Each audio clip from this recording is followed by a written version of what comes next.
Okay, here with Steve Cockerill, overall leader after day one. Two pretty good results, 1 and a 4 yesterday, Steve. Yeah. You must be pleased with that, or expected, or tell me expectations. I wasn't expected. I was very lucky, I reckon, in the first one. I have a feeling the guard boat kind of just caught up a little bit, just to the point where I went through, so he gave me a bit of a room on the guy on the left, and then I had room to tack and cross a little bit just to make it a bit easier. Obviously, you've got to have good boat speed as well. Tell me about your boat, tell me about your setup for yesterday and today. Well, I had a chat to Andy Davis. Yep. And said, so what do you do with your sail, Andy? And he said, well, a little bit of kicker and let the traveller out and get the speed on. So I tried it. It looked alright.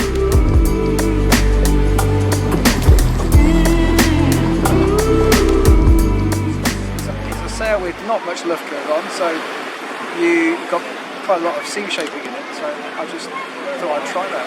It seems to go alright. And how about, what's the mast there you got there? Is that D plus or is it a Z? D plus, no okay. sleeved.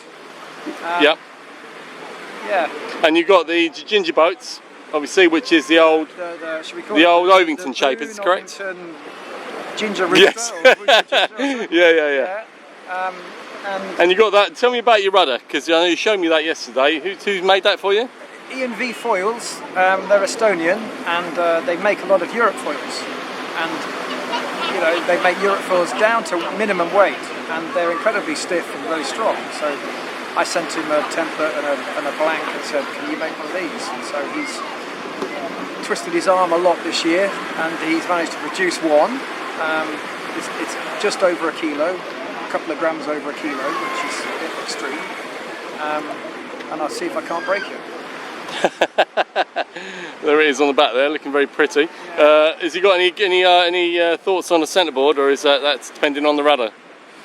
I've not pressed him with that yet. I thought we'd start something one thing at a time.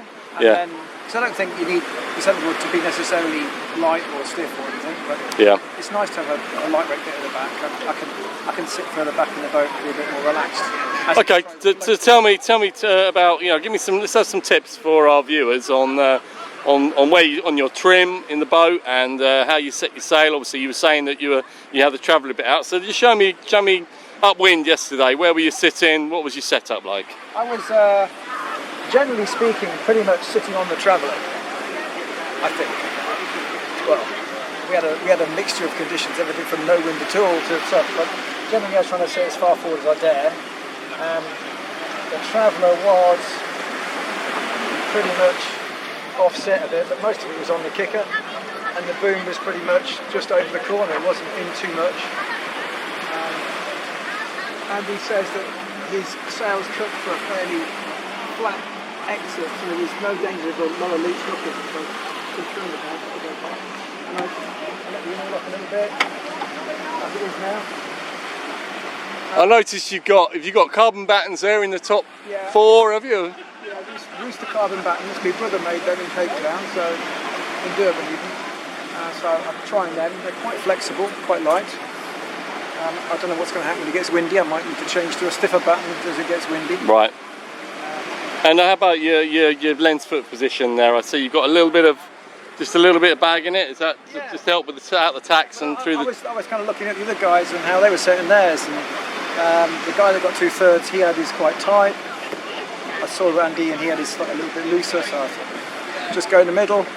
The most important thing was to try and feel the boat. Interestingly, on the way in, I tried with the board a little bit further up. Okay. And it seemed to like it. Yeah. I don't know why.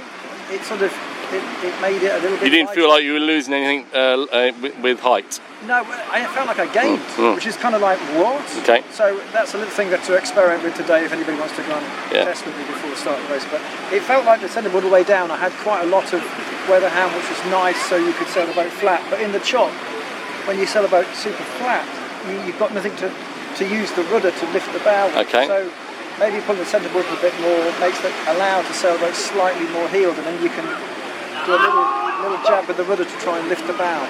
Okay. Because I think the nice thing about the Solo is it's a bit of a bow slapper. So if you can if you can just sink the transit, Yeah. those little waves, Get into a rhythm. you can sometimes get over the waves. Yeah. They're a bit nasty. And on Port Tack yesterday, they were nasty. Yeah. And I even went to steer from behind me too, so you can kind of move independently of the Okay.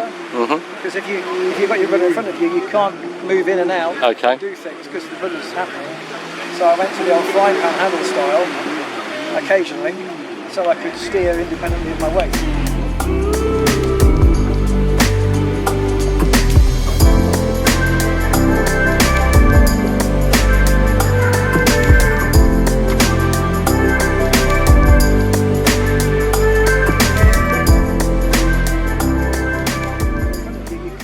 Move in and out and do things because the rudder's happening.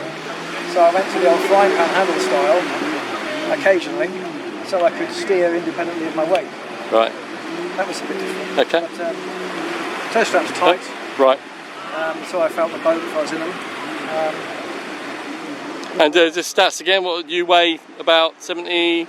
I started a week ago at 73.5. Okay. But I tend to love food at regattas. So Right, yeah. Okay, I just kept eating last week. Yeah, yeah. I'm going to keep eating this week. So maybe 74.5. Yeah. Do you think the start lines last week with the Europes, think that helped you this week? I know it's a different starting technique per se, but you still got a big fleet. Yeah, it was manic last week. Yeah. And I was thinking, this would be nice on a start line, but we haven't got a start line. We've got a gate start. Yeah, so yeah. I think sailing at Stokes Bay with the laser fleet doing gate starts for years and years and years tends to get you in the right frame of mind to do a gate start. So I guess I felt comfortable doing that. But it was ever so tricky because with so little wind, you couldn't afford to be too far away from the Pathfinder's route. Yeah. As you couldn't get to the line because there wasn't enough wind to take you there. Yeah. So I can understand why people were kind of being a bit pushy, but of course that makes it dangerous because if you're too pushy, you're thrown out. So it wasn't easy. Gate starts are nice when there's some wind, and when it's light wind, it's really tricky. Yeah. That's brilliant. Thank you very much, and good luck with the rest of your regatta. Cheers. Thanks.